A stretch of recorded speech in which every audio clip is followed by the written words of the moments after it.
Antes de Eva, houve Lilith.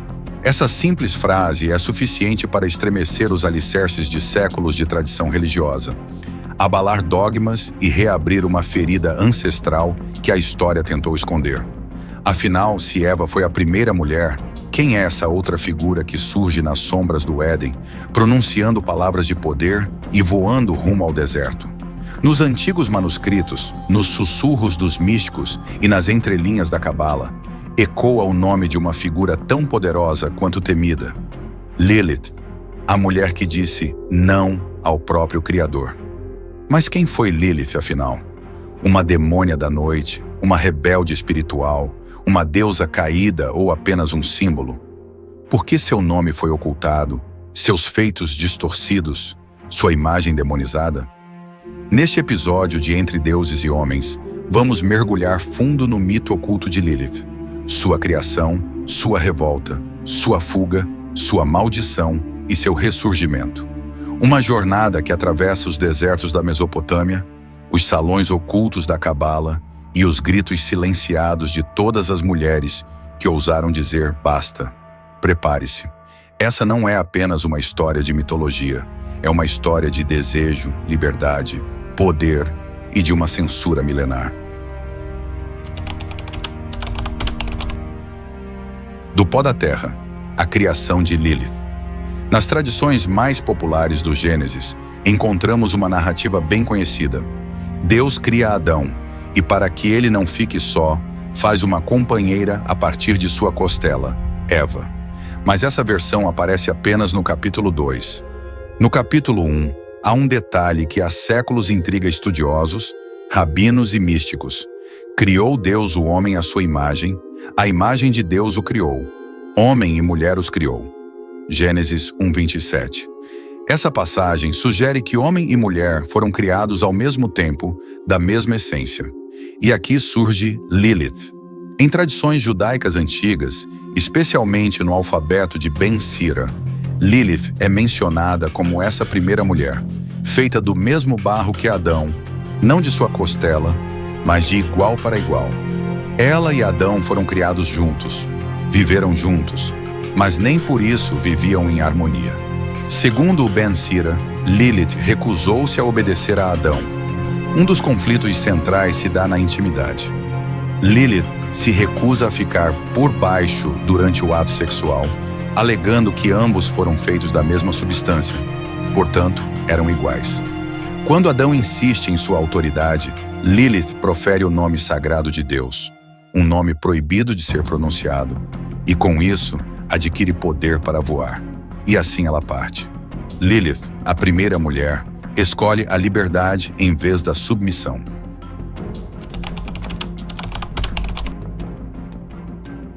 A fuga, o deserto e a maldição. A fuga de Lilith não foi apenas simbólica. Os textos descrevem sua jornada até as margens do Mar Vermelho, uma região que nas tradições antigas era associada ao caos, à magia e aos espíritos. Lá, Lilith une-se com demônios, especialmente com Samael, o arcanjo caído que representa a transgressão. Ela dá à luz a centenas de criaturas demoníacas por dia, os chamados Lilim, filhos da noite, do desejo, da desobediência. Enfurecido com sua fuga, Deus envia 3 anjos, Senói, Sansenói e Semangelof, que tentam convencê-la a retornar ao Éden. Ela recusa. Em resposta, os anjos lançam sobre ela uma maldição cruel. 100 de seus filhos morreriam todos os dias. Lilith, em lágrimas, aceita o preço da liberdade. Ela se recusa a voltar. Mas não sai ilesa. A partir desse momento, os antigos passaram a temê-la.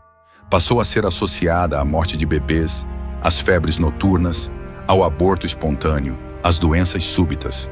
Para proteger os recém-nascidos, famílias hebraicas penduravam amuletos com os nomes dos 3 anjos nas portas ou nos berços. Uma tentativa desesperada de conter a fúria de Lilith, a mulher que ousou.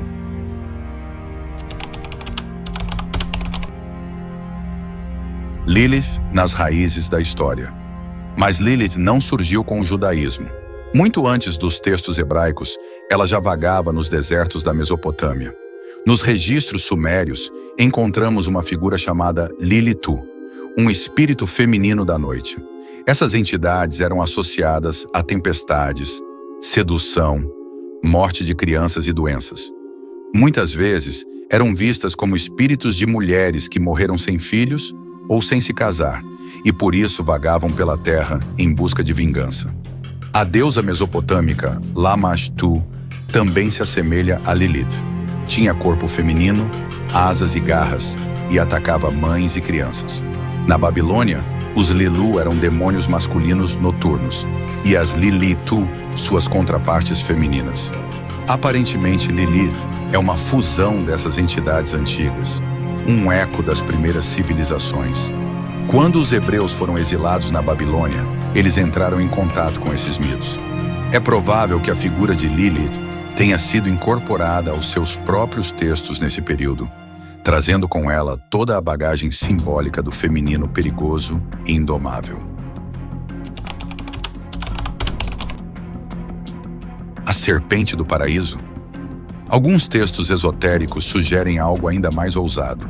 Lilith teria retornado ao Éden após a criação de Eva, não para se reconciliar, mas para se vingar. E como ela teria feito isso? Disfarçada, Lilith teria se transformado na serpente que oferece o fruto do conhecimento a Eva. Uma leitura radicalmente diferente da tradicional, em que a serpente é Satanás. Nessa versão alternativa, Lilith não tenta Eva por malícia, mas por compaixão. Ela oferece o conhecimento que liberta. Ensina Eva a questionar, a duvidar, a escolher. Neste mito, Lilith se torna uma espécie de Prometeu feminino, a portadora da luz proibida, a libertadora dos grilhões da ignorância. Mas como em todos os mitos, aqueles que desafiam os deuses pagam um preço. Da maldição ao arquétipo. A figura de Lilith ressurge com força na Idade Média, em especial na literatura judaica mística, como o Zohar. Ali ela é descrita como a contraparte de Samael, o príncipe da escuridão. Ela é associada à Shekinah negra, uma espécie de sombra da presença divina. Na Cabala, Lilith representa o aspecto oculto e caótico do feminino. Ela é o desejo incontrolável, a força instintiva, o fogo que arde fora dos limites da lei. Mas, ao mesmo tempo, ela é a outra face da sabedoria. Carl Jung, pai da psicologia analítica, interpretou Lilith como um arquétipo do inconsciente coletivo.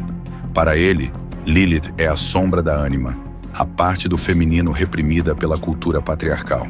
Uma energia que, quando negada, retorna como monstro. Lilith hoje, a mulher que voltou. Nos séculos 20 e 21, Lilith foi redescoberta como símbolo de libertação. O movimento feminista adotou sua figura como ícone da mulher que se recusa a ser dominada. Livros, músicas, pinturas e filmes reviveram seu nome. O festival musical Lilith Fair, criado por Sarah McLachlan, homenageou sua luta por igualdade e espaço. Em produções modernas, como em séries, jogos, HQs e animações, Lilith aparece como vilã, deusa, bruxa, mãe sombria. Sempre poderosa, sempre perigosa, mas acima de tudo, sempre inesquecível. O que faz uma figura ser lembrada por milênios? Será o medo, o mistério, ou a verdade que ela carrega, mesmo quando essa verdade nos desconcerta? Lilith foi apagada, censurada, transformada em monstro, mas sobreviveu.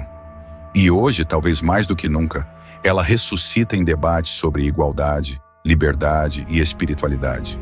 Será que Lilith representa o lado sombrio da alma humana?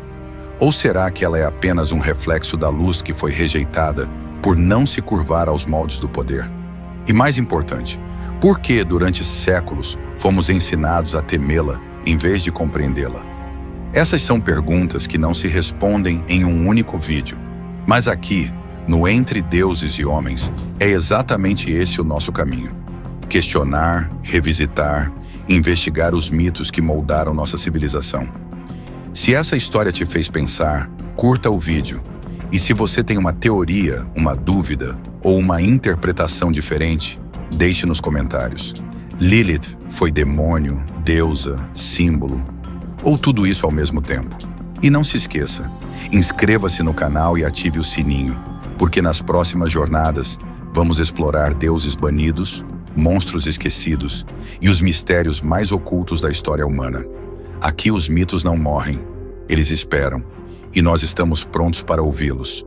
Nos vemos no próximo episódio, Entre Deuses e Homens.